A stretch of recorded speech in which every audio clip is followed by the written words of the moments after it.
स्वामी जी, लेकिन ज्यादातर जो लोग हैं उनकी जीवन शैली बड़ी सुस्त है, हर वक्त आलस चढ़ा रहता है और इसकी वजह से जोड़ों की परेशानी, गर्दन, पीठ, कमर में दर्द रहना। तो स्वामी जी, अब इस समस्या को भी जरा दूर ही कर दीजिए।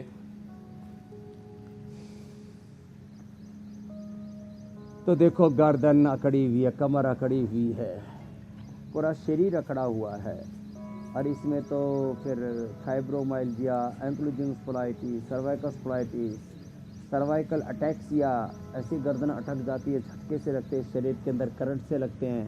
फिर पार्किंसंस, अल्जाइमर, डिमेंशिया, एसडीएमएस, एमएनडी, ये सब वात रोग हैं। मस्कुलर डिस्ट्रोफी तक, इनके लिए एक तो दही, छाछ, नींबू चाट, टमाटर, खटाई, बाय बादी की चीज़ें बंद करनी पड़ेगी, और खाली पेट पीडानिल गोल्ड खाने के बाद ऑर्थोग्रिक, एलोवेरा, गिलोय, पारिजात, निर्गुंडी, सहजने का रस, एटीएम की सब्जी, एलोवेरा, टर्मरिक, मेथी, एलोवेरा 100 ग्राम, उसका पल्प, मेथी के 20-25 ग्राम और हल्दी 5 से 10 ग्राम। इसको गाय के घी में थोड़ा हींग में छौंक करके इसकी सब्जी बनती है, बड़ी ज़बरदस्त। इसका सेवन करें। और हल्दी, मेथी, सौंठ, सुरंजान, अश्वगंधा, शतावर, ये बड़े ज़बरदस्त होते हैं। घरेलू में तो हल्दी, मेथी, सौंठ सबको मिल जाती है। अश्वगंधा, शतावर हम सबको दे देते हैं, तो या तो फिर वातारी चूर्ण ले ले, या फिर हल्दी, मेथी, सौंठ घर में बराबर लेकर के समान मात्रा में 100-100 ग्राम लिया, और 100 ग्राम इसमें अश्वगंधा, 100 ग्राम शतावर मिला दिया। जिनको की पित्त की प्रकृति है, इन सबको भिगो के इसका पानी पीने, और बाकी तो 1-1 चम्मच सुबह शाम फाँकी मार करके खा लें। ये मरकटासन कमर के लिए बहुत अच्छा है। कमर के लिए 2 अभ्यास भी कर लिए ना, मरकटासन और ये भुजंगासन। और इतना भी ना हो तो कम से कम मकरासन जरूर कर लें। हाँ, ऐसे। अब ये जो हमारी बिटिया, क्या नाम है बाबू, मधु, जैसे भूनमनासन कर रही है, ऐसे कठिन तो थोड़ा मुश्किल हो जाएगा। आगे झुकते हैं तो भूनमन आसन हो जाता है फॉरवर्ड बेंडिंग में, पीछे झुकते हैं तो उष्ट्रासन, पूर्ण उष्ट्रासन हो जाता है। आगे झुके, अब पीछे झुक जाओ जी, उष्ट्रासन, पूर्ण उष्ट्रासन हो जाता है। उसी में और ज़्यादा झुक जाते हैं उष्ट्रासन में ही, तो फिर वृश्चिकासन हो जाता है। ऐसे एक के बाद रिदम के साथ दूसरा आसन ये तो मधु कर रही है, ऐसा सब ना कर सकेंगे तो कोई बात नहीं। जिनको अर्थराइटिस है, वो जो मैं बात बता रहा था अभी, इन्हीं बातों का ध्यान रखें। और थोड़ा देखो सूक्ष्म व्यायाम, ये बड़ा ज़रूरी है। इतना भी कर लिया ना, ये देखो, ये सूक्ष्म व्यायाम। आप बोल रहे थे ऑफिस में बैठे बैठे शुरुआत ही सूक्ष्म व्यायाम से करनी चाहिए, ताकि बॉडी जो है थोड़ी तैयार हो जाए।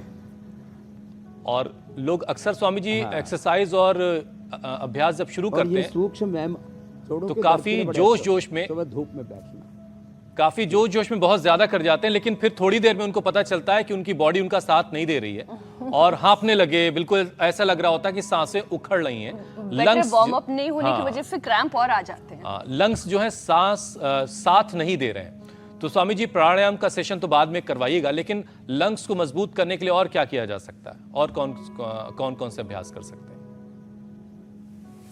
देखो, लंग को मजबूत करने के लिए सबसे अच्छा एक तो भुजंगासन 100 बार करना है। और ये सूक्ष्म व्यायाम करते करते भी देखो, ऐसी कुर्सी पर बैठ करके, आप कह रहे थे ना, कुर्सी पर बैठे बैठे ही ये हो जाता है। हाथों को आगे पीछे, ऐसे ऐसे ऐसे ऐसे, पैरों को आगे पीछे, और ये कुर्सी पर बैठे बैठे हो जाती है सब अभ्यास तो। और लंबे लंबे सांस लें, कुर्सी पर बैठे बैठे ये कर ले, ऐसे ऐसे। कुर्सी पर बैठे बैठे ही हर आधा घंटे में, 1 घंटे में ऐसे थोड़ा 5 मिनट ऐसे कर लिया, तो ये थोड़ी थोड़ी एक्टिविटी भी आपके लिए संजीवनी का काम करती है। ऐसे ये थोड़ा कर लें। और लंग के लिए बेस्ट है 3 एक्सरसाइज। ये तो कभी भी कर सकते हैं ना, एक ये खाने के बाद भी कर सकते हैं, अनुलोम विलोम। और ऊंचाई भी लंग के लिए बहुत अच्छा है। स्नोरिंग, स्लीप एपनिया, थायराइड की प्रॉब्लम, टॉन्सिल की प्रॉब्लम, गला खराब होना, वैसे भी अभी गर्मी में सर्द गर्म बहुत हो रहा है लोगों को, कभी कूलर, कभी एसी, कभी पंखा, कभी ठंडा, कभी गर्म, कभी धूप, कभी छाव, और इसमें उलट पुलट हो रहा है सब। ठीक है स्वामी जी, मन अब को हम मजबूत अपने बनाने सवालों के को लिए यहीं भस्त्रिका विराम देते हैं और आपकी इजाजत के और साथ स्वासारी ब्रोनकोम और उज्जाई। जी मेरे भाई। दर्शकों के सवालों को शामिल करते हैं। पहला सवाल स्वामी जी दिल्ली से इंदु जी का है। करीब 2.5 साल से मुझे जुकाम की समस्या है और मेरे को आर्टिकेरिया होता है और जिसके कारण दवाई खाने की वजह से मुझे मोटापा बढ़ता जा रहा है। मुझे इसका कोई उपचार और समाधान बताइए। देखो, आर्टिकेरिया, सर्दी जुकाम और फिर शरीर में बहुत तरह की परेशानी, एक के बाद दूसरा बीमारियों की फैमिली का अटैक होता है, तो क्या करें? आर्टिकेरिया के लिए तो सबसे अच्छा है